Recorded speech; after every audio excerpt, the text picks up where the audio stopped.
Bonjour, une nouvelle vidéo, une vidéo un peu particulière qui ne va pas traiter de fake directement, de vidéos truquées directement, mais plutôt des conséquences que peuvent avoir ces vidéos truquées, et notamment de ce que j'en pense et de ce que je vais faire à l'avenir. Pour ceux qui connaissent un peu ma chaîne et pour ceux qui aimeraient voir plus de vidéos de debunk, entre parenthèses, démystification, de vidéos truquées, d'explications de comment sont fabriquées ces vidéos. Vous avez remarqué que depuis déjà le début de l'année, ma chaîne a subi plusieurs demandes de retrait. Une demande de retrait de vidéos via YouTube, bien sûr, car le système en place sur YouTube est loin d'être parfait. Et les auteurs de ces vidéos utilisent ce système pour un peu se cacher, pour que la vérité ne soit pas sue. Ce qui m'a donc très rapidement conduit à créer une chaîne de sauvegarde, sur une autre plateforme, sur Dailymotion, une plateforme française que vous connaissez certainement très bien, même si vous êtes peu enclin à y aller. Pourquoi? Mais parce que bien qu'elle soit soumise à la même réglementation, cette plateforme le gère d'une manière très différente et beaucoup plus juste. Lorsqu'une demande de retrait de vidéo va lui être adressée, elle va vérifier d'abord que cette demande soit recevable. Aucune vidéo ne sera retirée arbitrairement sans avoir été au préalable prévenue. Il faut savoir que la loi est très claire sur plusieurs points. Si le fait de produire une vidéo truquée et de la publier sur YouTube n'est absolument pas interdit, le fait de demander le retrait d'une vidéo parce qu'elle vous dérange et parce que vous ne souhaitez pas la voir, ceci de manière abusive puisque vous allez mentir à YouTube en faisant cette demande, est puni par la loi.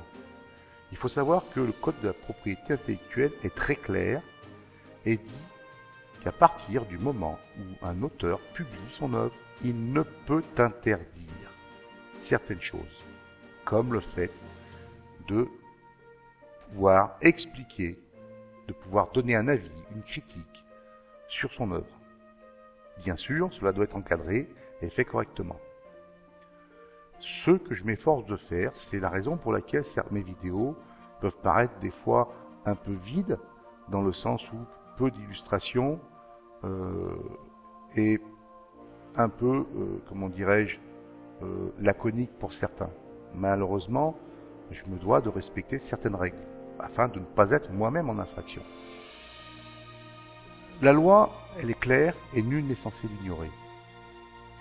Dans certains cas, certains auteurs de fake, certains auteurs de vidéos truquées vont plus loin que simplement publier sur YouTube. Certaines personnes vont jusqu'à demander des dons, des donations pour pouvoir continuer à faire des vidéos. À partir du moment où vous faites un appel aux dons et que vos donateurs qui font ce qu'ils veulent, c'est leur droit de le faire ou de ne pas le faire, mais si ces donateurs vous font un don parce qu'ils sont persuadés que vous ne leur avez pas menti, et beaucoup se défendent de mentir, ces personnes, on peut considérer que quelque part, il y a eu abus de leur confiance. Dans un certain cas, ça va peut-être plus loin que ça, avec la création de sites ou la location ou la vente de ces mêmes vidéos truquées, ce qui là est carrément une infraction à la loi, que l'on peut considérer comme une escroquerie. J'ai pour ma part décidé de publier une vidéo pour expliquer non pas ces escroqueries, mais expliquer les trucages. Certains auteurs ont compris que les outils YouTube leur permettaient de se cacher. Personnellement, j'ai toujours réussi à obtenir gain de cause auprès de YouTube et toutes ces retraits de vidéos ont été annulés. Même la suspension de mon compte a été annulée. Malheureusement, c'est long, c'est pas pratique, c'est très énergivore et très énervant.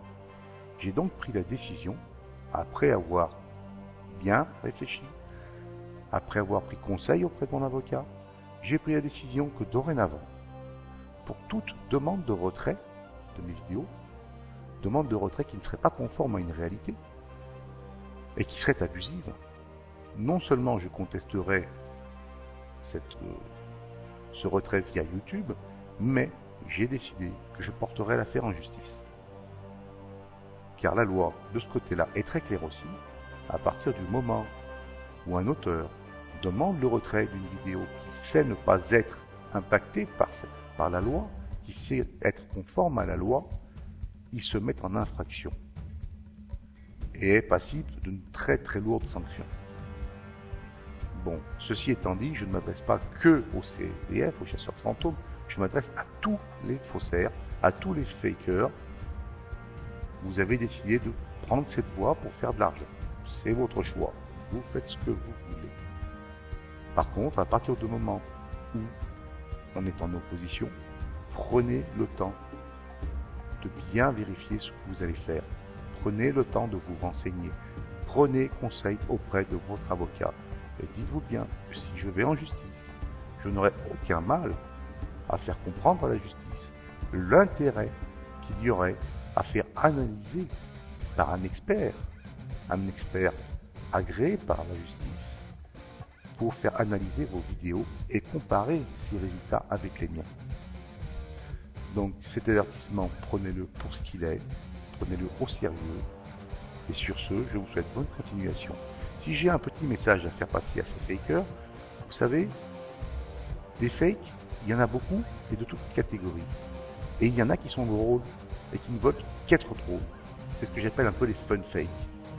Ça, personnellement, je n'ai absolument rien contre. Au contraire, je les adore. Vous voulez faire de l'argent avec des fakes. Vous êtes doué pour faire des trucages. Mais faites donc des choses drôles. Faites des choses drôles. Des choses drôles qui n'inciteront personne à croire forcément à certains phénomènes. Faites-le intelligemment. Mais cessez de faire croire à l'authenticité de vos vidéos qui démontreraient des phénomènes, entre guillemets, paranormaux. Ceci étant dit, à bon entendeur, salut.